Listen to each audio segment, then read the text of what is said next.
बिस्मिल्लाहिर्रहमानिर्रहीम, अस्सलाम वालेकुम। नाज़रीन, आप देख रहे हैं डिजिटल दावा नेटवर्क और मैं हूं हम्माद हमीद। एक हो मुस्लिम हरम की पासेबानी के लिए। नाज़रीन, आज मुस्लिम दुनिया के लिए सबसे अजीम दिन है।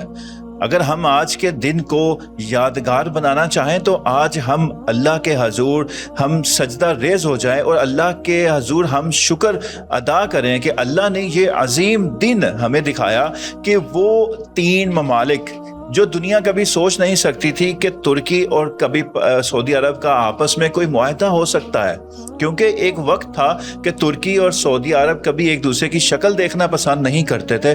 मगर आज ये अजीम दिन हमें देखने को मिला कि खाना काबा के साए तले और मस्जिदुल हराम के अंदर बैठकर ये तारीखी मुआहदा इसके ऊपर साइन किए गए। नाज़रीन, इस मुआहदे की अहमियत का अंदाजा आप यहाँ से लगा सकते हैं कि इस मुआहदे का नाम भी कोई और नहीं रखा गया, इसका नाम भी मक्का जॉइंट डिफेंस एग्रीमेंट रखा गया है और ये साइन भी मक्का में हुआ।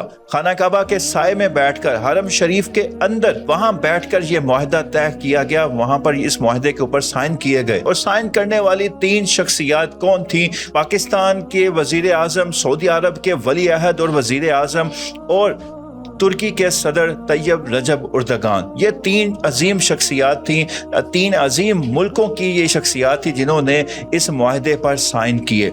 नाज़रीन, ये मुआहदा तारीखी लिहाज से इस कदर अहम है कि एक मुल्क सऊदी अरब जो दौलत से माला माल है और दुनिया का सबसे अहम तेल का जखीरा उसके पास है और इसके पास कुदरती वसाइल इस कदर ज्यादा है कि ये दुनिया का सबसे अमीर तरीन खानदान, इसका जो रॉयल खानदान है वो दुनिया का अमीर तरीन खानदान समझा जाता है। अब दूसरी तरफ तुर्की को देखें तो वो जुग्राफियाई लिहाज से बहुत ज्यादा अहमियत का हामिल है, यूरोप को लेकर, नेटो को लेकर, और उसके जो अस्करी ताकत है तुर्की की जो सबसे बड़ी उसकी ताकत है उसकी अस्करी ताकत है, उसकी वो जो कुव्वत है, जो खुद वो अपने हथियार खुद बनाता है और पूरी दुनिया में उनको बेचता है।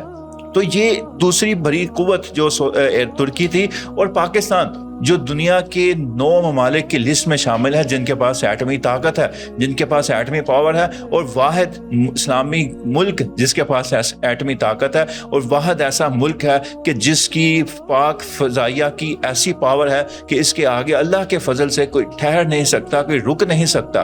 तो ये तीन मुल्क इकट्ठे होकर बैठ गए हैं कि अगर हरम के खिलाफ कोई साजिश की गई, अगर कोई सऊदी अरब के खिलाफ कोई अपनी नाकाम साजिश को वो पूरा करने की कोशिश करेगा, अगर कोई तुर्की की तरफ मैली आंख से देखेगा और अगर कोई पाकिस्तान की तरफ उंगली उठाएगा तो हम तीनों मिलकर वो हाथ काट देंगे, वो उंगली तोड़ देंगे, वो आंख फोड़ देंगे। तो ये अजीम मुआहदा आज काबे के साए में आज ये अजीम मुआहदा साइन हुआ और दुश्मनों की चीखें अब सुनने को मिल रही हैं। दुश्मन ने अपना प्रोपेगेंडा और ज्यादा शुरू कर दिया है, दुश्मन की चीखें निकलना शुरू हो चुकी हैं और दुश्मन इसके ऊपर चीखों पुकार कर रहा है कि हम अब सऊदिया को नहीं छोड़ेंगे, हम तुर्की को नहीं छोड़ेंगे, पाकिस्तान को नहीं छोड़ेंगे। मगर मैं अल्लाह से दुआ कहूँ कि अल्लाह ताला कि ये तूने हमें ये दिन देखना नसीब फरमाया कि मुस्लिम दुनिया के तीन बड़े मुल्क वो इकट्ठे होकर बैठ गए, उनका एक नेटो तर्ज का उनका इत्तेहाद बन गया है और ये इत्तेहाद अब कामयाब भी जरूर होगा इंशाअल्लाह।